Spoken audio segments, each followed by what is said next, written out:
छठ पूजा के दिन नजदीक आ रहे थे। सुरेश बड़ी मेहनत से दिन रात एक करके बांस के सूप और दौरा तैयार कर रहा था। पर आज वो जब उन्हें बाजार में बेचने गया तो एक भी दौरा और सूप नहीं बिका। वो थका हारा घर वापस लौट आया। अभी छठ पूजा को 3 दिन बाकी है। छठ मैया का नाम लेकर कल दोबारा फिर सूप और दौरा बेचने जाना। मुझे विश्वास है छठी मैया हमारी सहायता जरूर करेंगी।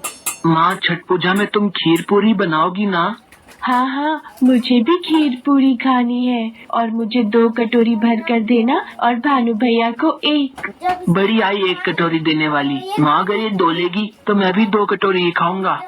अरे तुम दोनों लड़ो नहीं, मैं तुम दोनों को बराबर ही दूंगी मेरे प्यारे बच्चों। ये छठ मैया हमारी मदद करो, इनका सामान बिक जाए। आपके नाम में बहुत शक्ति है माँ, आपने हमेशा दुखियों की सहायता की है छठ मैया। सरला छठ मैया को याद करती है और उनसे प्रार्थना करती है। उधर सुरेश बांस से बनाए सूप और दौरा बेचने निकल पड़ता है। दौरा ले लो, सूप ले लो। बहन जी क्या दूं? कुछ खरीद लो भैया जी, आज सुबह से बोनी नहीं हुई। सुनो जी, बड़ी दुकान से खरीदेंगे। पता नहीं ये बांस की टोकरी तो पुरानी लग रही है और सूप भी मैले हैं। भैया ये बांस कच्चा इस्तेमाल किया हुआ है। नहीं, हमें नहीं लेने। अरे खरीद लेती, उस बेचारे की भी थोड़ी कमाई हो जाती। ले लो भैया सूप, ले लो बांस की टोकरी ले लो। सब लोग बड़े बाजारों से खरीद रहे हैं। क्या करूं छठी मैया, मेरी मदद करो माँ, कोई भी नहीं खरीद रहा माँ। सुरेश निराश होकर घर वापस आ जाता है। कुछ खाने को नहीं है जी, थोड़े से चावल रखे थे, भानु और सोनम को उबाल कर दे दिए हैं। सरला छठ मैया का नाम लेकर ही आज भी ये टोकरी और सूप बेच रहा था, पर किसी ने भी नहीं खरीदे। तुम कहती हो छठ मैया बहुत दयालु है, वो हम गरीबों की जरूर सुनेंगी, पर अगर कल भी मेरी कमाई नहीं हुई तो मुझ गरीब की छठ पूजा का क्या होगा? कैसे छठी मैया को खीर पूरी और ठेकुआ का भोग लगेगा? शांत हो जाइए, कोई बात नहीं।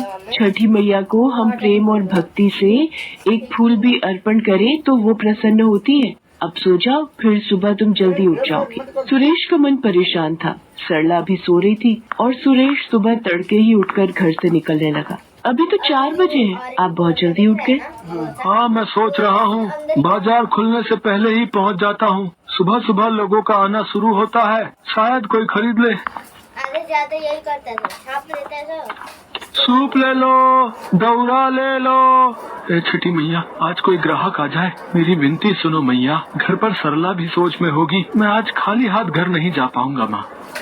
टोकरी और सूप लेकर बैठे बैठे सुरेश को शाम हो जाती है, पर ना जाने लोग उसकी ओर देखते और मुंह फेर कर सामान अच्छी दुकान से खरीदने लगते। शायद बेचारे गरीब सुरेश के फटे हाल कपड़े और मैली चप्पल देखकर ही लोग उससे कुछ भी नहीं खरीद रहे थे। वो बेचारा भी क्या करता, भला उस गरीब पर कौन दयालु होता। सुरेश हिम्मत हार चुका था। वो रोने लगा और अपना सामान लेकर वापस घर चल पड़ा। मैं घर जाकर बच्चों को क्या जवाब दूंगा? सरला का छठ पूजा का व्रत है, वो शाम को क्या खाएगी? ए छठी मैया, हम भक्तों के विश्वास की लाज रखो माँ। कहाँ हो मैया, मेरी मदद करो मैया। रोते रोते परेशान हालत में सुरेश घर की ओर जा रहा था। अचानक चक्कर खाकर वो जमीन पर गिर पड़ा।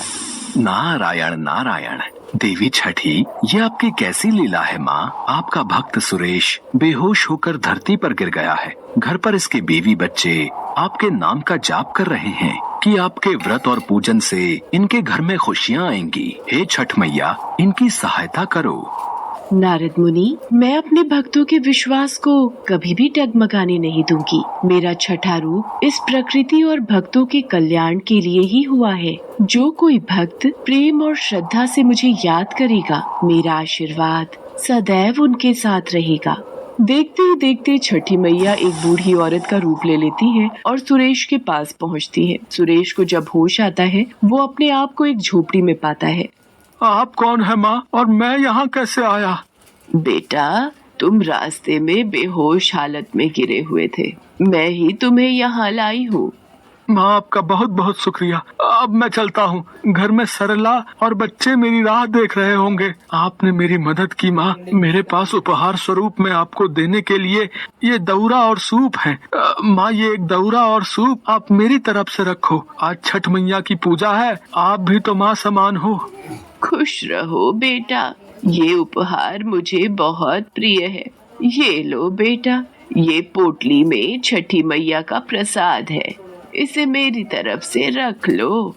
बूढ़ी अम्मा से विदा लेकर सुरेश अपने घर की ओर चल पड़ता है, पर अभी भी सुरेश चिंता में ही था। देवी छठी, क्या सुरेश आपका आशीर्वाद पाकर चिंताओं से मुक्त होगा? नारद मुनि, मेरे भक्त संपूर्ण विधि विधान से मेरे व्रत को रखते हैं। सरला ने भी मेरे नाम का दीपक जलाकर मेरी पूजा की है, फिर भला मैं उसे पूजा का मीठा फल दिए बिना कैसे रह सकती हूँ। और फिर छठी मैया मुस्कुरा देती है। उधर सुरेश घर पहुँचता है। अरे, आप कहाँ रह गए थे? मैं बड़ी देर से पूजा के लिए आपका इंतजार कर रही थी। और ये 2000 रुपए इतने के ही थे ना, सब मिलाकर सूप और टोकरियाँ? बहुत खुश हुई वो महिला, बोल रही थी कि बाजार से नहीं खरीद कर ला सकी, किसी ने हमारा पता दिया था, तो जो आप घर पर रख गए थे वो सारे उन्होंने खरीद लिए। क्या? पर ऐसे तो कभी कोई खरीदने नहीं आया, और वो भी इतने सारे खरीद लिए। हे छठी मैया, आपकी लीला न्यारी है। सुरेश सरला को बेहोश होने और उन बूढ़ी अम्मा के मिलने की बात बताता है। अचानक उसे याद आता है कि उन बूढ़ी अम्मा ने सुरेश को छठ पूजा का प्रसाद दिया था। जैसे ही सुरेश प्रसाद की पोटली खोलता है, सुरेश और सरला दोनों हैरान रह जाते हैं। सोने के सिक्के?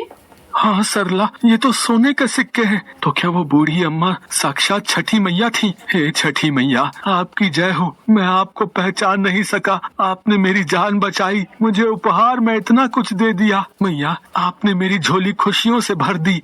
और वो जो घर पर आई थी, क्या वो भी छठी मैया थी? सुनो जी, छठी मैया ने हमारे जीवन में खुशियाँ दे दी। सरला छठी मैया को प्रणाम करके उनका व्रत और पूजन संपूर्ण करती है। बच्चे भी बहुत खुश थे।